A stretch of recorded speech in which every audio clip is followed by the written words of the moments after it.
Hello and welcome, everyone. Let's look at some comics. We haven't done that in quite some time.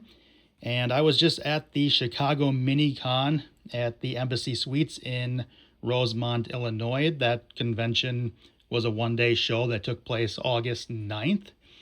And they had quite a few dealers there. It was a small show, but they did have a lot to look at and purchase. It was mainly a vintage show. So I made a list and saved up some money and got a lot of books that I was wanting to get. So let's take a look at them. Starting with, they were underneath a short box. So starting with Teenage Mutant Ninja Turtles number 10. My camera is shaking because I'm hitting the stand for it. Anyway, that doesn't matter. This is from 1987. This is the first cover appearance of the Shredder. And I think it's like his third appearance. I got a small stack here that we're gonna switch out periodically, but yeah, cool cover. This one I purchased off of Harley Yee, regular big time dealer down in the Chicago area and surrounding Midwest. I don't know if he does other shows. I'm pretty sure he would do San Diego, but yeah, I don't think any of that matters. But cool. Now I think this completes my first 10 issues. Maybe I think I've got like the first 13 issues for Ninja Turtles. So I'm going to shoot to collect that entire first run of Mirage. Next, we've got Marvel Premiere number 50. This is Alice Cooper's first comic appearance. And this is from 1979. It's pretty cool. Get this stuff while it's still around. I don't know if they're ever going to reprint material that has characters like this anymore. Next, Batman number, what is this? 214 from 1969. This is like a first 15-cent cover price. I just thought this cover was cool. And then we've got Batman number 354 from 1982. Thought this cover was pretty cool. And then we've got Brave and the Bold number 90 from 1970. I like Batman and I like Adam Strange, so this was a no-brainer for me to pick up. And then let's go for another small stack here. And we're going to get hit with a key right away. Superman's Pal, Jimmy Olsen, number 134. First cameo appearance of Darkseid. Pretty, not too bad, but I did get a deal on this one. So this one's off my list, but I might try to find a better copy sometime in the future. Next, and this is from like 1970. Next, we've got Green Lantern, number 67 from 1969. I just thought this cover was cool, and for that price, all black cover. And then we've got Green Lantern number 91 from 1976. Also black cover. Thought the cover was cool. Nothing important in those issues. Then, key issue right there from Avengers number 59, 1968. First appearance of Yellow Jacket. And let's grab another stack. This one's going to be a small stack. We've got Adventure Comics number 3. What is that? Number 352. And that is from 1967. This is the first appearance of the Fatal Five. First appearance of Validus, one of my favorite villains. So I had to get this. This was like $10. Look, but there's a reason why this was $10. And then we've got Adventure Comics number 353. Believe that might actually be the first cover appearance of Validus. Then, something we checked off, Daredevil number 2 from 1964. And this is the second appearance of Daredevil and also the second appearance of Electro with that Nicolas Cage face. So that one's off my list, but I might find a better copy because the cover is barely hanging on the back cover well, the whole cover, but the staples are holding onto the front cover. So the back cover is completely detached. And then we got Daredevil number 42 from 1968, first appearance of the Jester. And let's grab another stack here. And this is the last stack that I picked up from the show. We've got Amazing Spider-Man number 46. I always thought this cover was cool. The Scorpion, one of my favorite characters. This one's from 1975. Then we've got Amazing Spider-Man number 226. This one's from 1982. Cool cover. And this one's got like a bunch of first appearances of characters that are probably like one and done and they don't even matter. So, and then we've got Amazing Spider-Man number 230 from 1982. Classic cover. Amazing Spider-Man. Oh, this one's from, what is that? 1982. Yeah, I think I already said 1982. Anyway, I'm getting old. I'm losing my mind. This one is Amazing Spider-Man number 241 from 1983. Awesome cover. This one's on my list, but I don't know why. Probably just the cover. Looks cool. Then we've got the king size Amazing Spider-Man number 11 from 1977. King size annual Spider-Man number 14 from 1980. Awesome cover with Spider-Man, Doctor Doom, and Doctor Strange. And then we've got Amazing Spider-Man Annual number 19 from 1985. First appearance of Alistair Smythe. You remember that boring character from the 90s animated series? Well, this is his first appearance. Okay, so that's what I got from the con. And I also did get some original artwork at the con, but I'm going to save that for another video. I will just say that the 3 pages that I got, one is from a series called Subhuman that was published by Dark Horse in 1998 or 1999. Another page is from Superman Batman number 3. So the Ed McGuinness, Jeff Loeb series. And it's inked by Dexter Vines.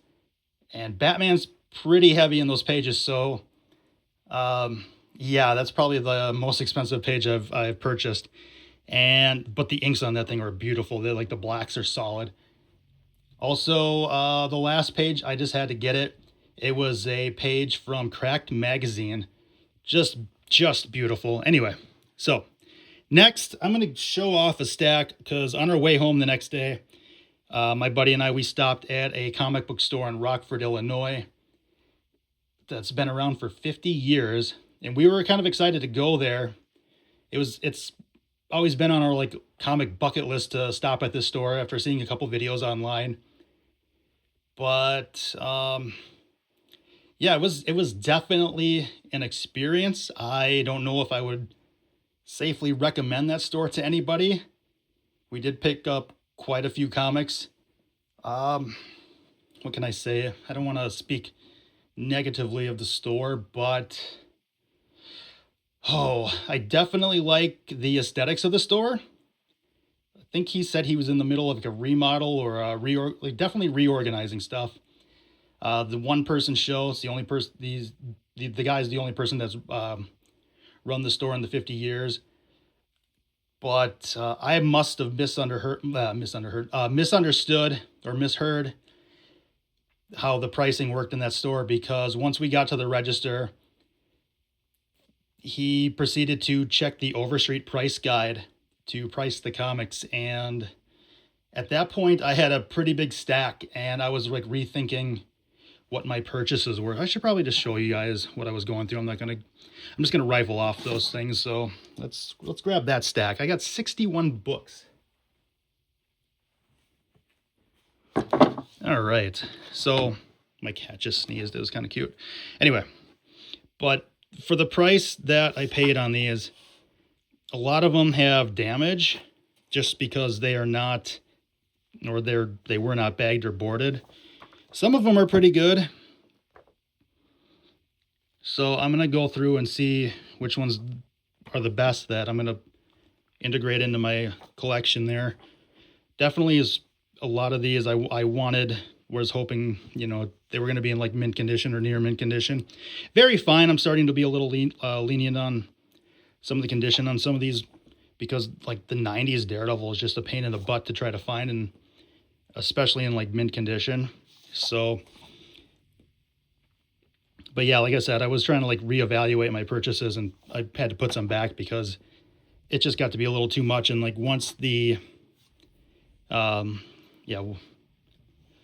once the price guide came into effect, I always told myself if I ever went into a store where they were checking comics right there on the spot, I was just gonna, just say no, because if you're not gonna take the time to, bag and board and price your books, it just kind of question like what kind of store you're running. But yeah, I spent quite a bit. Definitely overpaid, considering condition and whatnot. But let me know in the comments how much you thought or how much you think I spent on these books, because when I did it myself, that's when I just kind of realized I definitely overpaid. And I'll tell you what, I spent more than $3 per page or per book. Look at like there's like yellowing. Both copies that he had of this, they both had like this yellow line going down the middle or going down the spine. I can't even talk anymore. So yeah, like these older 90s Daredevils are definitely harder to find. I don't see that many of them. I know I have this one, but I think this one might be in better condition than the one that I have. Yeah, I don't think I've ever seen this issue in the wild along with this one. It's probably not that one. We're not even done. Let's go with a smaller stack. But yeah, I haven't seen that one. Haven't seen that one. Definitely seen that one. I might actually have that one. Pretty sure I have that one. And I know I have that one. I don't know why I bought them then. Maybe for like better condition. So, again, another small stack. I'm just trying to keep things in frame. But, I mean, it was definitely an experience. Not one I want to relive, but, he must be doing something right if he's been around for 50 years. This is the first cameo appearance. I bought two of these. First cameo appearance of Batman Beyond in mainline continuity. And then that is the first full appearance of Batman Beyond in continuity. Thought that cover was cool. Danger Girl Kamikaze. I never picked these up. One of these come out of the 90s. Definitely a fan of Danger Girl. All right. Last stack for the store. Like I said, I picked up a lot. I don't know why I picked up the Archie ones. I've just never seen these in the wild. I remember seeing the ad for this one in other Archie Turtle books when I was younger. So that one sticks out, and I probably just damaged that one. It's worthless now. Cool cover. Surprised that he had these old turtles there, but yeah, not in the best shape there in the corner. Especially after we've seen them like slam down boxes a couple of times. But yeah, these books have seen better days. Just think of like how nicer these would be if they were bagged and boarded and, taken care of in this store. Teenage Mutant Ninja Turtles Special from 1992. Another one from 1992. Here's volume 2, the Jim Lawson stuff. And then, yeah, that was it for that. And then we did stop at a store, Half Price Books, if you're familiar with it. Pretty big chain of bookstores in Madison, Wisconsin. And there, I did pick up this issue of The Demon number 47 from 1994. Really, I just thought it was a cool cover with the way that John McCrea draws. I am a big fan of his artwork, so I had to pick this up. Just the cool skeletons. Vampire Zone number 1. This is an adult comic. So this is the regular cover. And then this is the nude uncensored version. Forbidden Zone. What did I say this was? Vampire Zone or Vampire Tales? Vampire Zone. Forbidden Zone. Two different zones. This is the newsstand edition. The direct market version has red going on around the border there.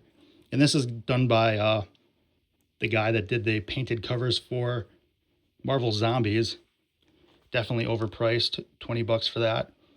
And then the Judge Dredd Complete Case Files #1 trade paperback. This collects, what is it, 2000 AD. So it's got Dredd's first appearance in it. But yeah, those were my pickups from the Chicago Minicon, the comic store in Rockford, Illinois, and Half Price Books. So if you guys enjoyed this video, give it a like, leave me some comments, subscribe if you're not already subscribed, and if you like this kind of content. And we will see you in the next one, whenever that will be. So again, thank you for watching. Appreciate it.